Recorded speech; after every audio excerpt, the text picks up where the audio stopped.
반갑습니다. 오늘도 함께 은혜를 바라며 은혜를 써내려가는 시간입니다. 오늘 함께 나눌 말씀은 데살로니가전서 5장 16절부터 18절 말씀입니다. 함께 화면을 보면서 읽어보겠습니다. 항상 기뻐하라, 쉬지 말고 기도하라, 범사에 감사하라. 이것이 그리스도 예수 안에 있는 너희를 향하신 하나님의 뜻이니라. 아멘. 함께 읽은 말씀을 따라 항상 기뻐하라는 제목으로 은혜를 나누기를 원합니다. 우리는 늘 하나님의 뜻이 무엇인지를 찾고자 갈망하는 사람들이죠. 또 때로는 우리가 어떤 어려운 상황에 처해 있는 누군가에게 이렇게 위로하거나 격려합니다. 지금은 알 수 없지만 하나님의 뜻이 분명히 있을 것이다 라고 말을 하죠. 그렇다면 여러분들은 오늘 바로 여러분들의 삶 위에 임하시는 하나님의 뜻이 무엇이라고 생각하십니까? 오늘은 그 알 수 없는 또 조금 어렵기도 하고 모호한 하나님의 뜻을 조금이나마 찾고 발견해 보는 시간을 갖고자 합니다. 이에 앞서서 오늘 이 말씀을 사도 바울이 데살로니가 교인들에게 말하는 이유를 살펴보면 좋을 것 같은데요. 데살로니가 교회가 겪던 여러 가지 어려움들이 있었는데요. 그것은 그 중에 하나는 핍박이었습니다. 이방 문화 속에서 또 주변 사람들과는 다른 길을 걷기로 결정했던 사람들이었기 때문에 당연히 삶 속에서 부딪히는 부분이 많이 있었을 것입니다. 그래도 데살로니가 전서 이 첫 번째 서신을 받을 시기에는 조금 덜했지만 후서를 기록할 시기에는 심한 박해로 많은 성도들이 괴로워하고 있을 때 그들을 사랑하는 마음으로 위로하고 소망을 주고자 이 편지를 기록했었습니다. 데살로니가 교회는 여러모로 주변의 많은 지역에 본이 되는 교회였지만 그 가운데 치명적인 위협이 교회 내부에서 싹두고 있었습니다. 그것은 바로 잘못된 재림신앙이었습니다. 특별히 고난을 받다가 먼저 떠난 자들이 생겨났기 때문에 아마도 사도 바울은 남아있는 이들을 위로하고 힘을 주기 위해서 부활의 날과 주님이 다시 오실 날을 가르치고 강조하고자 했을 것 같습니다. 그런데 이것을 받아들이고 삶에 적용하는 과정에서 이 교회 안에 문제가 생겨난 것인데요. 바로 이제 곧 우리가 종말의 날을 맞이할 것이기 때문에 이 땅에서 그렇게 열심히 살 필요가 없다라고 느끼게 된 것입니다.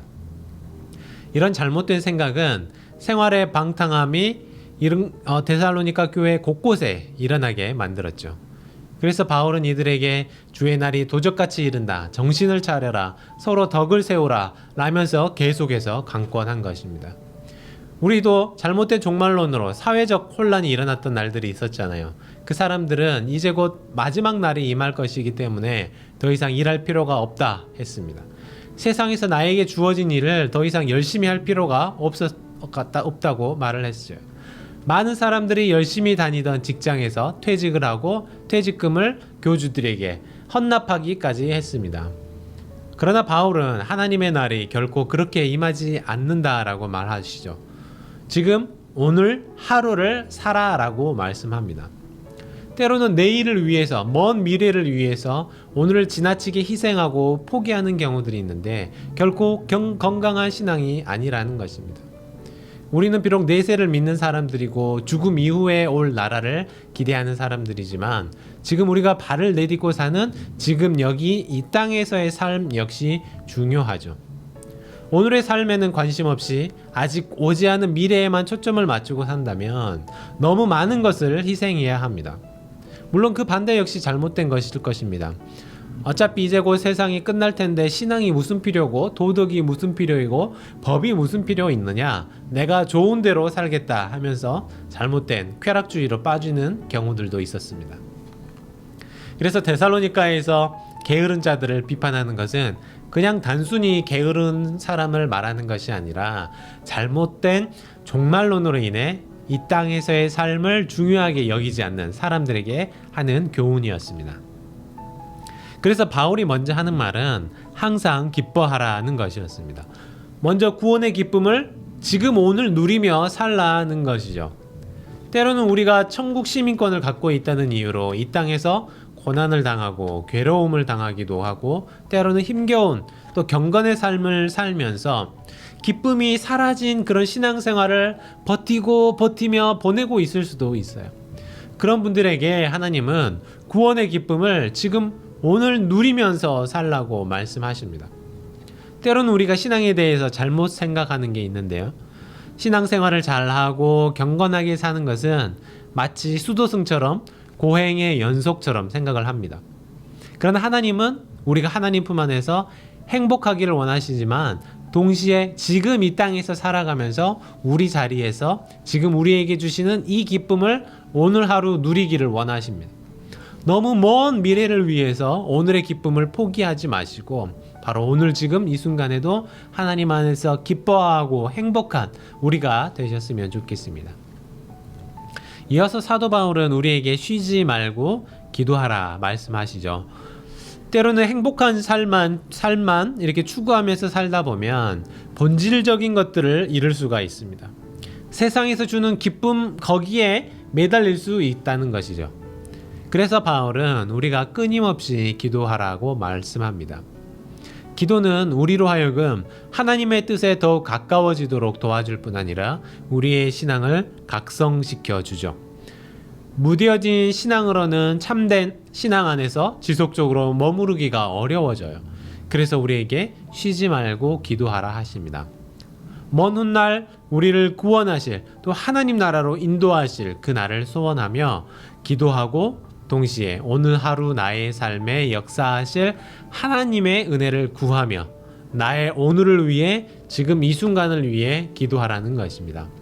그래서 우리는 날마다 매 순간마다 꼭 무릎을 꿇고 1시간, 2시간 기도하는 것뿐만이 아니라 하나님의 인도하심을 구하면서 지금 이 순간 나에게 주어진 순간순간마다 하나님의 뜻을 구하며 사시기를 바랍니다. 그래서 우리는 이제 마지막으로 범사에 감사할 수 있습니다. 기뻐할 이유가 있고 또 매 순간 나의 기도를 들으시고 응답하시는 하나님이 계시기 때문에 감사할 수 있습니다. 여기 이 세 개의 명령을 보면 언제나 어디서나 그래야 한다는 걸 알 수 있죠. 언제나 어디서나 기뻐하는 사람, 언제나 어디서나 기도하는 사람, 언제나 어디서나 감사하는 사람이 바로 그리스도인인 것입니다. 오늘 하루 우리에게 원하시는 하나님의 뜻이 무엇인지 조금은 알게 된 것 같은데요. 하나님은 우리에게 뭔가 어마어마한 삶을 살라고 말하지 않습니다. 오늘 하루를 살면서 기뻐하는 하루가 되라고 하시죠. 기도하는 삶을 살라고 하십니다. 감사하는 삶을 살라고 하십니다. 오늘 하루 나에게 보여주신 그 하나님의 뜻을 생각하시면서 그 뜻을 실천하는 바로 오늘 하루가 되시기를 간곡히 주님의 이름으로 부탁합니다. 우리 함께 손을 모으고 기도하는 시간을 갖겠습니다. 기도하겠습니다. 하나님 감사합니다. 오늘 하나님께서 우리를 향해 가지고 계시는 하나님의 뜻을 조금이라도 발견하게 하시니 감사합니다. 하나님, 내가 오늘 하루를 살아가면서 언제나 어디에서나 어떤 순간에나 기뻐하는 삶이 되게 하여 주시옵소서. 또 어떤 순간에도 항상 하나님의 뜻을 구하며 기도하는 삶이 되게 하여 주시옵소서. 또한 나의 감사의 이유를 발견하며 모든 일 가운데 하나님께 감사를 고백할 수 있는 사람이 되게 하여 주시옵소서. 이 모든 말씀 우리 주 예수 그리스도의 이름으로 간절히 기도하옵나이다. 아멘. 네, 계속해서 각자의 기도 제목을 가지고 더욱더 기도하시기를 바랍니다.